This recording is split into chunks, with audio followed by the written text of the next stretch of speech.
ಯಾವಾಗ ಇವರು ಸರೆಂಡರ್ ಆಗಬೇಕಾಗುತ್ತೆ, ಹೋಗಬೇಕಾಗುತ್ತೆ ಜೈಲಿಗೆ? ಮತ್ತು ಒಂದ್ ಕಡೆ ಈ ಹಿಂದೆ ಎಲ್ಲ ನಾವು ನೋಡ್ತಾ ಇದ್ವಲ್ಲ, ಈ ವಿಲ್ಸನ್ ಗಾರ್ಡನ್ ನಾಗನ ಜೊತೆ ಸಿಕ್ಕಾಕೊಂಡಂತ ಸಂದರ್ಭದಲ್ಲಿ ಎಲ್ಲರನ್ನೂ ಕೂಡ ಬೇರೆ ಬೇರೆ ಜೈಲಿಗೆ ಹಾಕಲಾಗಿತ್ತು.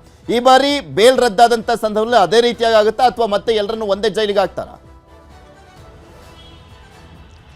ಪ್ರಮುಖವಾಗಿ ಯಾಕಂದ್ರೆ ಕೆಳ ಹಂತದ ನ್ಯಾಯಾಲಯದಲ್ಲಿ ಈಗ ಅವರು ಸರೆಂಡರ್ ಆಗಬೇಕಾಗುತ್ತೆ. ಈಗ ಪಿಟಿಷನ್ ಅಂದ್ರೆ ಈಗ ತೀರ್ಪಲ್ಲಿ ಯಾವ ರೀತಿ ಒಂದು ಆರ್ಡರ್ ಅಲ್ಲಿ ಇಲ್ಲಿ ಉಲ್ಲೇಖ ಆಗಿದೆ ಅಂತ ಹೇಳಿ ನೋಡ್ಬೇಕಾಗುತ್ತೆ. ಯಾಕಂದ್ರೆ ಇಂತಿಷ್ಟು ದಿನದಲ್ಲಿ ಕೋರ್ಟ್ಗೆ ಅವರು ಸರೆಂಡರ್ ಆಗಬೇಕು ಅನ್ನೋ ರೀತಿಯಲ್ಲಿ ಆ ಅಂಶವನ್ನ ಅಲ್ಲಿ ಉಲ್ಲೇಖವನ್ನ ಮಾಡಿರ್ತಾರೆ. ಹೀಗಾಗಿ ಆ ಅಧಿಕೃತವಾದಂತಹ ಒಂದು ಅಂಶ, ಆ ಒಂದು ರಿಪೋರ್ಟ್ ಬಂದಂತ ಬಳಿಕ ಸುಪ್ರೀಂ ಕೋರ್ಟ್ ತೀರ್ಪಿನಲ್ಲಿ ಏನ್ ಅಂಶವನ್ನ ಉಲ್ಲೇಖ ಮಾಡಿದರೆ ಅದನ್ನ ಬಂದ ನಂತರ ಗೊತ್ತಾಗಬೇಕಾಗಿದೆ. ಅದ್ರ ಬಗ್ಗೆ ಸ್ಪಷ್ಟನೆ ಸಿಗುತ್ತೆ. ಬಹುತೇಕವಾಗಿ ಬೇರೆ ಬೇರೆ ಕೇಸ್ಗಳಲ್ಲಿ ನಾವು ನೋಡೋದಾದ್ರೆ ಅವರು ಕೆಳ ಹಂತದ ನ್ಯಾಯಾಲಯದಲ್ಲಿ ಅವರು ಬಂದು ಸರೆಂಡರ್ ಆಗಬೇಕಾಗುತ್ತೆ.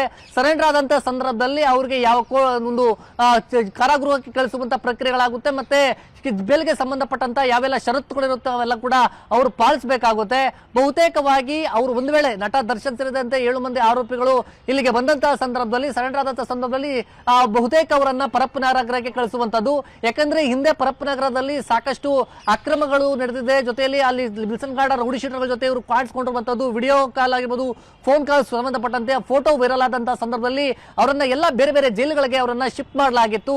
ಈಗ ನಟ ದರ್ಶನ್ ಸದ್ಯಕ್ಕೆ ಅವರನ್ನ ಪರಪ್ಪನಗರಕ್ಕೆ ಅವರನ್ನ ಕಳಿಸುವಂತ ನಿಟ್ಟಿನಲ್ಲಿ ಅಂದ್ರೆ ಆ ಪ್ರಿಪರೇಷನ್ಸ್ ಅನ್ನ ಮುಂದೆ ಏನಾಗಬಹುದು ಅನ್ನೋದನ್ನ ಮುಂಜಾಗ್ರತಾ ಕ್ರಮವಾಗಿ ಅವರು ಆಲ್ರೆಡಿ ಜೈಲಲ್ಲಿ ಪ್ರಿಪರೇಷನ್ಸ್ ಅನ್ನ ಮಾಡ್ಕೊಂಡಿದ್ದಾರೆ. ಯಾಕಂದ್ರೆ ಈಗಾಗಲೇ ಈ ಪ್ರಕರಣದ ಅಂದ್ರೆ ಈ ಒಂದು ಕಾರಾಗೃಹದ ಪ್ರೆಸೆನ್ಸ್ ಡಿಪಾರ್ಟ್ಮೆಂಟ್ ನ ಡಿಜಿ ಆಗಿರುವಂತದ್ದು ದಯಾನಂದ್ ಅವರು. ಹೀಗಾಗಿ ಕಾರಾಗೃಹದಕ್ಕೆ ಬೇಕಾದಂತ ಯಾವುದೇ ರೀತಿಯ ಅಕ್ರಮಗಳು ನಡೆಯುವಂತ ನಿಟ್ಟಿನಲ್ಲಿ ಈಗಾಗಲೇ ಅವರು ಒಂದು ಕಡೆ ಸಭೆಗಳನ್ನ ಕೂಡ ನಡೆಸಿಕೊಂಡಿದ್ದಾರೆ. ಅವರೇ ಹಿಂದೆ ಅಂದ್ರೆ ವಿಪರ್ಯಾಸ ಕಾಕತಾಳಿ ಅಂತ ನೀವು ನೋಡಿ ಹೇಳ್ಬೋದು. ಹಿಂದೆ ಈ ಪ್ರಕರಣ ನಡೆದಂತಹ ಸಂದರ್ಭದಲ್ಲಿ ಕಮಿಷನರ್ ಆಗಿದ್ದಂತವರು ಬಿ ದಯಾನಂದ್ ಅವರು ಆ ಪ್ರಕರಣದ ಮಹತ್ವವನ್ನ ಪಡಿಸಿಕೊಂಡು ಆ ಪ್ರಕರಣದ ಗಂಭೀರತೆಯನ್ನು ಅರಿತು ಎಲ್ಲಾ ಆರೋಪಿಗಳಿಗೆ ಶಿಕ್ಷೆ ಆಗುವಂತ ನಿಟ್ಟಿನಲ್ಲಿ ಅವರು ಒಂದು ಕೇಸನ್ನ ಇನ್ವೆಸ್ಟಿಗೇಷನ್ ಮಾಡಿಸಿದ್ರು. ಅದೇ ರೀತಿಯಾಗಿ ಅವರು ಹೈಕೋರ್ಟ್ ಜಾಮೀನು ಕೊಟ್ಟಂತಹ ಸಂದರ್ಭದಲ್ಲಿ ಸುಪ್ರೀಂ ಕೋರ್ಟ್ ಹೋಗಕ್ಕೆ ಕೂಡ ದಯಾನಂದ್ ಅವರೇ ಕಾರಣ. ಅವರೇ ಸುಪ್ರೀಂ ಕೋರ್ಟ್ ಅಲ್ಲಿ ಪಿಟಿಷನ್ ಅನ್ನ ಹಾಕಿಸಿದ್ರು. ಆದ್ರೆ ಈಗ ಸುಪ್ರೀಂ ಕೋರ್ಟ್ ಅಲ್ಲಿ ಅವರ ಬೇಲ್ ರದ್ದಾಗಿದೆ. ಅವರೆಲ್ಲ ಆರೋಪಿಗಳಿಗೆ ಮತ್ತೆ ಜೈಲಿಗೆ ಹೋಗಬೇಕಾಗಿದೆ. ಜೈಲಿಗೆ ಹೋದ್ರೆ ಜೈಲ್ ಅವರ ಎಲ್ಲ ಅಂಡರ್ ಕೂಡ ಈಗ ಪ್ರೆಸೆಂಟ್ ಡಿಪಾರ್ಟ್ಮೆಂಟ್ ನ ಡಿಜಿ ಆಗಿರುವಂತಹ ಅವರ ದಯಾನಂದ್ ಅವರನ್ನು ನೋಡ್ಕೊಳ್ಬೇಕಾಗುತ್ತೆ. ಸದ್ಯ ಅವರು ಈಗ ಸದ್ಯದ ಮಟ್ಟಿಗೆ ಅಲ್ಲಿ ಬೇಕಾದಂತ ಪ್ರಿಪರೇಷನ್ಸ್ ಅನ್ನು ಮಾಡ್ಕೊಳ್ಬಹುದು. ಆದ್ರೆ ಕಾನೂನು ಪ್ರಕ್ರಿಯೆಗಳು ಈಗ ತೀರ್ಪು ಏನ್ ಕೋರ್ಟ್ ಅಲ್ಲಿ ಬಂದಿದೆ, ತೀರ್ಪಿನ ಅಂಶಗಳೇನೆಲ್ಲ ಇದೆ ಅನ್ನೋದ್ರ ಬಗ್ಗೆ ಆರ್ಡರ್ ಬಂದಂತ ಬಳಿಕ ಸ್ಪಷ್ಟವಾದಂತಹ ಮಾಹಿತಿ. ಓಕೆ ಗಂಗಾಧರ್, ಮತ್ತಷ್ಟು ಮಾಹಿತಿನ ಪಡ್ಕೊಳ್ತಾ ಹೋಗ್ತೀನಿ. ಹಾಗೆ ಸಂಪರ್ಕದಲ್ಲಿ ಕೊಲೆ ಕೇಸ್ನಲ್ಲಿ ನಟ ದರ್ಶನ್ಗೆ ಮತ್ತೆ ಜೈಲು ಎದುರಾಗಿರುವಂತದ್ದು. ಸುಪ್ರೀಂ ಕೋರ್ಟ್ ಜಾಮೀನನ್ನ ರದ್ದು ಮಾಡಿದಂತ ಹಿನ್ನೆಲೆಯಲ್ಲಿ ಕೊಲೆ ಆರೋಪಿಗೆ ಮತ್ತೆ ಜೈಲೇ ಗತಿ ಎದುರಾಗಿದೆ. 7 ಜನ ಆರೋಪಿಗಳು, ದರ್ಶನ್ ಸೇರಿದಂತೆ ಪವಿತ್ರ ಆಗಿರ್ಬೋದು, ನಾಗರಾಜ, ಪ್ರದೋಷ್, ಅನುಕುಮಾರ್, ಜಗದೀಶ್, ಇವರೆಲ್ಲರಿಗೂ ಕೂಡ ಮತ್ತೆ ಜೈಲೇ ಗತಿ. ಕೊಲೆ ಆರೋಪಿ ದರ್ಶನ್ ಎಲ್ಲೇ ಇದ್ರೂ ಕೂಡ ಬರಬೇಕು, ದರ್ಶನ್ ತಕ್ಷಣ ಬಂಧನ ಆಗಬೇಕು ಅನ್ನುವಂಥದ್ದು ಕೂಡ ಅದರಲ್ಲಿ ಉಲ್ಲೇಖ ಆಗಿದೆ. ತಕ್ಷಣ ಬಂಧಿಸಲಿಕ್ಕೆ ಸುಪ್ರೀಂ ಕೋರ್ಟ್ ಆದೇಶವನ್ನ ಮಾಡಿದೆ. ತಕ್ಷಣ ಬಂಧಿಸಬೇಕು. ಈ ಆರ್ಡರ್ಸ್ ಹೋಗ್ತಿದ್ದ ಹಾಗೆ ಬಂದ್ ಸರೆಂಡರ್ ಆಗಬೇಕು, ಇಲ್ಲಾಂದ್ರೆ ಪೊಲೀಸರು ಹೋಗಿ ಬಂಧಿಸಬೇಕು. ಕೊಲೆ ಕೇಸ್ನಲ್ಲಿ ನಟ ದರ್ಶನ್ಗೆ ಮತ್ತೆ ಜೈಲು. ದರ್ಶನ್ ಸೇರಿದಂತೆ ಟೋಟಲಿ 7 ಜನ, A1 ಆಗಿರುವಂತ ಪವಿತ್ರ, A2 ಆಗಿರುವಂತ ದರ್ಶನ್, ಅನುಕುಮಾರ್, ನಾಗರಾಜ್, ಜಗದೀಶ್, ಪ್ರದೋಷ್, ಲಕ್ಷ್ಮಣ್, ಇವರೆಲ್ಲರೂ ಕೂಡ ಅಷ್ಟೇ ತತ್ಕ್ಷಣಕ್ಕೇನೆ ಜೈಲಿಗೆ ಹೋಗಬೇಕಾಗಿದೆ. ಕೆಲ ಹಂತದ ನ್ಯಾಯಾಲಯದ ಮುಂದೆ ಸರೆಂಡರ್ ಆಗಬೇಕು, ಇಲ್ಲ ಪೊಲೀಸರು ಅವ್ರನ್ನ ಅರೆಸ್ಟ್ ಮಾಡ್ಕೊಂಡು ಕರ್ಕೊಂಡ್ಬರ್ತಾರೆ, ಜೈಲಿಗೆ ಹಾಕ್ತಾರೆ. ತಕ್ಷಣ ಬಂಧಿಸಲಿಕ್ಕೆ ಸುಪ್ರೀಂ ಕೋರ್ಟ್ ಆದೇಶವನ್ನ ಮಾಡಿರುವಂಥದ್ದು. ಅದರ ಜೊತೆಗೆ ಇನ್ನು ಸಾಕಷ್ಟು ಅಭಿಪ್ರಾಯವನ್ನ ವ್ಯಕ್ತಪಡಿಸಿರುವಂಥದ್ದು ಸುಪ್ರೀಂ ಕೋರ್ಟ್. ಇಲ್ಲಿ ಈ ತೀರ್ಪು ಇದೆಯಲ್ಲ ಲ್ಯಾಂಡ್ ಮಾರ್ಕ್ ಆಗಬೇಕು ಅಂತಲೂ ಕೂಡ ಹೇಳಿದೆ ಸುಪ್ರೀಂ ಕೋರ್ಟ್ ತನ್ನ ಆದೇಶದಲ್ಲಿ. ಅದರ ಜೊತೆಗೆ ಅವಾಗಲೇ ಹೇಳ್ತಾ ಇದ್ದೆ ನಾನು, ವಿಲ್ಸನ್ ಗಾರ್ಡನ್ ನಾಗನ ಜೊತೆ ಸಿಕ್ಕಾಕೊಂಡಂತ ಸಂದರ್ಭದಲ್ಲಿ, ಬಿಂದಾಸ್ ಆಗಿ ಇದ್ದಂತ ಸಂದರ್ಭದಲ್ಲಿ, ಸಿಗರೆಟ್ ಸೇರ್ತಾ ಇದ್ದಂತ ಸಂದರ್ಭದ ಫೋಟೋ ಇತ್ತಲ್ಲ, ಸಾಕಷ್ಟು ಚರ್ಚೆಯನ್ನ ಹುಟ್ಟಾಕಿತ್ತು, ವಿವಾದವನ್ನ ಸೃಷ್ಟಿ ಮಾಡಿತ್ತು. ಪರಪ್ಪನ ಅಗ್ರಹಾರದಲ್ಲಿ ಹೆಂಗೆ ಬಿಂದಾಸ್ ಆಗಿದ್ದಾರೆ ನೋಡಿ ಅನ್ನುವಂಥದ್ದೆಲ್ಲವೂ ಕೂಡ ಚರ್ಚೆ ಆಗಿತ್ತು. ಆ ಒಂದು ವಿಚಾರನೂ ಕೂಡ ಉಲ್ಲೇಖ ಆಗಿದೆ. ಗರಂ ಆಗಿತ್ತಂತೆ ಸುಪ್ರೀಂ ಕೋರ್ಟ್ ಈ ವಿಚಾರದಲ್ಲೂ ಕೂಡ. ಇದ್ರ ಬಗ್ಗೆ ಮತ್ತಷ್ಟು ಮಾಹಿತಿಯನ್ನ ಕೊಡ್ತಾ ಹೋಗ್ತಾರೆ ನಮ್ಮ ಪ್ರತಿನಿಧಿ ಗಂಗಾಧರ್ ನಮ್ಮ ಜೊತೆ ನೇರ ಸಂಪರ್ಕದಲ್ಲೇ ಇದ್ದಾರೆ. ಗಂಗಾಧರ್, ತತ್ಕ್ಷಣಕ್ಕೆ ಬಂದು ಸರೆಂಡರ್ ಆಗಬೇಕು, ಸರೆಂಡರ್ ಆಗದಿದ್ರೆ ಅವರನ್ನ ಅರೆಸ್ಟ್ ಮಾಡುವಂತ ಸಾಧ್ಯತೆ ಇರುತ್ತಲ್ವಾ, ಅರೆಸ್ಟ್ ಮಾಡ್ಕೊಂಡು ಕರ್ಕೊಂಡ್ಬರ್ತಾರೆ ಅಂತ ಕಾಣಿಸುತ್ತೆ, ಬರ್ದೇ ಹೋದ್ರೆ? ಪೃಥ್ವಿರಾಜ್ ಬಹುತೇಕವಾಗಿ ಅವರು ಸರೆಂಡರ್ ಆಗುವಂತ ಸಾಧ್ಯತೆಗಳು ಹೆಚ್ಚಿರುವಂತೆ, ಯಾಕಂದ್ರೆ ಅವರು ಸರೆಂಡರ್ ಆಗದೆ ನ್ಯಾಯಾಲಯಕ್ಕೆ ತಪ್ಪಿಸ್ಕೊಂಡು ಹೋಗೋದಕ್ಕಾಗೋದಿಲ್ಲ. ಈಗ ಮುಖ್ಯವಾಗಿ ಈ ಪ್ರಕರಣದಲ್ಲಿ ಈಗ ಸುಪ್ರೀಂ ಕೋರ್ಟ್ ನಿಜಕ್ಕೂ ಕೂಡ ಒಂದು ತೀರ್ಪನ್ನು ಓದಿದಂತ ಸಂದರ್ಭದಲ್ಲಿ ಸಾಕಷ್ಟು ಒಂದು ಗಂಭೀರತೆಯನ್ನ ಜೊತೆಲಿ ತರಾಟೆಗೆ ತೆಗೆದುಕೊಂಡಿರುವಂತಂದ್ರೆ ಸೆಂಟ್ರಲ್ ಜೈಲಲ್ಲಿ ರೌಡಿ ಶೀಟರ್ಗಳ ಜೊತೆ ಫೋಟೋ ತೆಗೆದುಕೊಂಡಿರುವಂತಹ ಒಂದು ವಿಚಾರ ಏನಿದೆ ಅದು ವೈರಲ್ ಆಗಿತ್ತು. ಆ ಬಗ್ಗೆ ಈಗ ಸುಪ್ರೀಂ ಕೋರ್ಟ್ ಕೂಡ ತರಾಟೆಗೆ ತೆಗೆದುಕೊಂಡಿರುವಂತದ್ದು. ಮತ್ತೆ ಈ ವಿಚಾರಕ್ಕೆ ಸಂಬಂಧಪಟ್ಟಂತೆ ಈಗ ನಟ ದರ್ಶನ್ಗೆ ಅಂದ್ರೆ ಈಗ ಈ ಒಂದು ಕೇಸ್ ಏನಿದೆ ಸುಪ್ರೀಂ ಕೋರ್ಟ್ ಕೂಡ ಎಲ್ಲಾ ಹೈಕೋರ್ಟ್ಗಳಿಗೆ ಈ ಆದೇಶ ರವಾನೆ ಆಗಬೇಕು ಅಂತ ಕೂಡ ಅಭಿಪ್ರಾಯವನ್ನು ವ್ಯಕ್ತಪಡಿಸಿರುವಂತದ್ದು. ಒಂದು ಲ್ಯಾಂಡ್ ಮಾರ್ಕ್ ಆಗಿ ಅಂದ್ರೆ ಒಂದು ಲ್ಯಾಂಡ್ ಮಾರ್ಕ್ ತೀರ್ಪಾಗಬೇಕು ಅನ್ನೋ ರೀತಿಯಲ್ಲಿ ಕೂಡ ಅಭಿಪ್ರಾಯವನ್ನ ವ್ಯಕ್ತಪಡಿಸಿದೆ. ಮತ್ತೆ ಎಲ್ಲಾ ಕಾರಾಗೃಹಗಳಿಗೆ ಕೂಡ ಈ ಆದೇಶ ತಲುಪಿಸುವಂತ ಈಗ ಸುಪ್ರೀಂ ಕೋರ್ಟ್ ಕೂಡ ಆದೇಶ ಮಾಡಿರುವಂತದ್ದು. ಮತ್ತೆ ಪ್ರಮುಖವಾಗಿ ಜೈಲಲ್ಲಿ ಸಿಗರೇಟ್ ಸೇರುವಂತಹ ಒಂದು ಫೋಟೋ ಏನಿತ್ತು ಆ ಬಗ್ಗೆ ಸುಪ್ರೀಂ ಕೋರ್ಟ್ ಒಂದು ತರಾಟೆಗೆ ತೆಗೆದುಕೊಂಡಿರುವಂತಹ ಒಂದು ವಿಚಾರ ಕೂಡ ಈಗ ಬೆಳಕಿಗೆ ಬಂದಿದೆ. ಆ ಬಗ್ಗೆ ಒಂದು ತೀವ್ರವಾದಂತಹ ಅಸಮಾಧಾನವನ್ನ ಸುಪ್ರೀಂ ಕೋರ್ಟ್ ವ್ಯಕ್ತಪಡಿಸಿರುವಂತದ್ದು. ಮತ್ತೆ ಈ ಒಂದು ಆದೇಶವನ್ನ ತಲುಪಿದ ಅಂದ್ರೆ ಸುಪ್ರೀಂ ಕೋರ್ಟ್ ಅಲ್ಲಿ ಏನು ಆರ್ಡರ್ ಆಗಿದೆ, ಆರ್ಡರ್ ಈಗ ತಲುಪಿದಂತ ಕೂಡಲೇ ಅವರು ಈಗ ಬಂದು ಕೆಳ ಹಂತದ ನ್ಯಾಯಾಲಯದಲ್ಲಿ ಅವರು ಸರೆಂಡರ್ ಆಗಬೇಕಾಗುತ್ತೆ. ಮತ್ತೆ ಈ ಒಂದು ಜೈಲಿನಲ್ಲಿ ಮತ್ತು ಲಾನ್ನಲ್ಲಿ ಸಿಗರೇಟ್ ಸೇರುವ ಒಂದು ಫೋಟೋ ಏನಿತ್ತು ಅಂದ್ರೆ ನಾನು ಈಗಾಗಲೇ ಹೇಳಿದಂತೆ ಜೈಲಿನ ಲಾನ್ ಒಳಗಡೆ ಅವರೇನು ರೌಡಿ ಶೀಟರ್ ನಾಗರಾಜು ಮತ್ತೆ ದರ್ಶನ್ ಜೊತೆ ಕುತ್ಕೊಂಡು ಅಲ್ಲಿ ಸಿಗರೇಟ್ ಸೇರ್ತುವಂತ ಒಂದು ಫೋಟೋ ಏನಿತ್ತು ಆ ವೈರಲ್ ಆಗಿತ್ತು. ಆ ಬಗ್ಗೆ ಈಗ ಸುಪ್ರೀಂ ಕೋರ್ಟ್ ನಿಜಕ್ಕೂ ಕೂಡ ಅದನ್ನ ಗಂಭೀರವಾಗಿ ತೆಗೆದುಕೊಂಡಿರುವಂತದ್ದು. ಮತ್ತೆ ಆರೋಪಿಗಳಿಗೆ 5 ಸ್ಟಾರ್ ಒಂದು ಟ್ರೀಟ್ಮೆಂಟ್ ಕೊಟ್ಟಿರುವಂತಹ ಒಂದು ವಿಚಾರ ಇದೆ. ಮತ್ತೆ ಟ್ರಯಲ್ ಇನ್ನು ಕೆಲವೇ ದಿನಗಳಲ್ಲಿ ಕೂಡ ಅವರು ಸರೆಂಡರ್ ಆದಂತ ನಂತರ ಇನ್ನು ಕೆಲವೇ ದಿನಗಳಲ್ಲಿ ಟ್ರಯಲ್ ಈ ಪ್ರಕರಣದ ಟ್ರಯಲ್ ಕೂಡ ಪ್ರಾರಂಭ ಆಗುವಂತದ್ದು.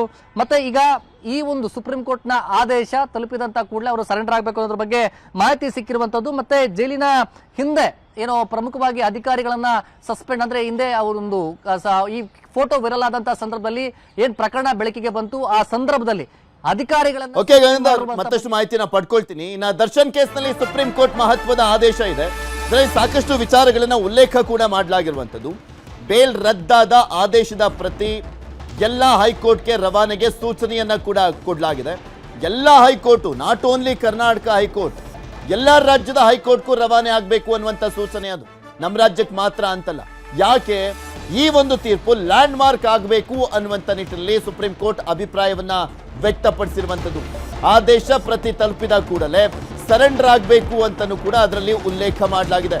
ದರ್ಶನ್ ಅಂಡ್ ಗ್ಯಾಂಗ್ ಸರೆಂಡರ್ ಆಗಬೇಕು ಅಂತ ಸೂಚನೆಯನ್ನ ಕೊಡಲಾಗಿರುವಂಥದ್ದು. ಆಲ್ಮೋಸ್ಟ್ ಎಲ್ಲರೂ ಕೂಡ ಬಂದು ಸರೆಂಡರ್ ಆಗ್ತಾರೆ. ಯಾರು ಕೂಡ ಕೋರ್ಟ್ನ ಆದೇಶವನ್ನ ಮೀರಿ ತಪ್ಪಿಸ್ಕೊಳ್ಳುವಂಥದ್ದು, ಎಸ್ಕೇಪ್ ಆಗುವಂಥ ಕೆಲಸವನ್ನ ಮಾಡ್ಲಿಕ್ಕೆ ಹೋಗೋದಿಲ್ಲ ಅಂತ ಕಾಣಿಸುತ್ತೆ. ಬಿಕಾಸ್ ಮುಂದೆ ಮತ್ತೆ ಮೇಲ್ಮನವಿ ಎಲ್ಲ ಸಲ್ಲಿಸಬೇಕಲ್ಲ. ಅದರಲ್ಲೂ ದೊಡ್ಡ ಸ್ಟಾರ್ಗಳು ಅಂತ ಬಂದಂಥ ಸಂದರ್ಭದಲ್ಲಿ ತಪ್ಪಿಸ್ಕೊಂಡಂತೂ ಎಲ್ಲೂ ಓಡಾಡ್ಲಿಕ್ಕೆ ಆಗೋದಿಲ್ಲ. ಇದ್ರ ಬಗ್ಗೆ ಇನ್ನಷ್ಟು ಮಾಹಿತಿಯನ್ನ ಪಡ್ಕೊಳ್ಳೋಣ. ಗಂಗಾಧರಲ್ಲಿ ನೋಡ್ತಾ ಇದ್ವಲ್ಲ, ಸುಪ್ರೀಂ ಕೋರ್ಟ್ ಸಾಕಷ್ಟು ವಿಚಾರಗಳನ್ನ ಉಲ್ಲೇಖ ಕೂಡ ಮಾಡಿದೆ ಈ ಪ್ರಕರಣದಲ್ಲಿ. ಅದರ ಜೊತೆಗೆ ಎಷ್ಟರ ಮಟ್ಟಿಗೆ ಈ ಒಂದು ಪ್ರಕರಣವನ್ನ ಗಂಭೀರವಾಗಿ ಪರಿಗಣಿಸಿದೆ ಅನ್ನುವಂಥದ್ದು ಕೂಡ ಗೊತ್ತಾಗ್ತಾ ಇದೆ. ಇಲ್ಲಿ ಮೇನ್ಲಿ ಈ ಒಂದು ಪ್ರಕರಣ ಲ್ಯಾಂಡ್ ಮಾರ್ಕ್ ಆಗಬೇಕು ಅನ್ನುವಂಥದ್ರ ಬಗ್ಗೆ ಸೂಚನೆ. ಎಲ್ಲ ಹೈಕೋರ್ಟ್ಗಳಿಗೂ ಕೂಡ ಇದು ರವಾನೆ ಆಗಬೇಕು ಆದೇಶ ಅಂತ. ಹೇಗೆ ನೋಡ್ಬೋದು ಇದನ್ನ? ನಿಜಕ್ಕೂ ಕೂಡ ಅಲ್ಲ, ಇಲ್ಲಿ ಸರ್ಕಾರ ಯಾವ ರೀತಿಯಾದಂತಹ ಒಂದು ಲಿಖಿತವಾದಂತಹ ವಾದವನ್ನ ಕೊಟ್ಟಿದೆ ಅನ್ನೋದಕ್ಕೆ ಈ ಒಂದು ಸಾಕ್ಷಿ ಅಂತ ಹೇಳ್ಬೋದು. ಯಾಕಂದ್ರೆ ಸುಪ್ರೀಂ ಕೋರ್ಟ್ ನ್ಯಾಯಮೂರ್ತಿಗಳು ಅವೆಲ್ಲವನ್ನು ಕೂಡ ಬಹಳ ಸೂಕ್ಷ್ಮವಾಗಿ ಗಮನಿಸಿರೋದಕ್ಕೆ ಈ ಒಂದು ಸಾಕ್ಷಿ ಅಂತ ಹೇಳ್ಬೋದು. ಯಾಕಂದ್ರೆ ಜೈಲಿನಲ್ಲಿ ಆದಂತಹ ಬೆಳವಣಿಗೆಗಳ ಒಂದು ರಿಪೋರ್ಟ್ ಅನ್ನು ಅವರು ಗಮನಿಸಿದ್ದಾರೆ. ಅಲ್ಲಿ ಒಳಗಡೆ ಸಿಗರೇಟ್ ಸೇದುವಂತಹ ಒಂದು ಫೋಟೋ ವೈರಲ್ ಆಗಿತ್ತು. ಅಲ್ಲಿನ ವಿಚಾರದ ಬಗ್ಗೆ ಕೂಡ ಅವರು ಗಮನಿಸಿರುವಂತದ್ದು.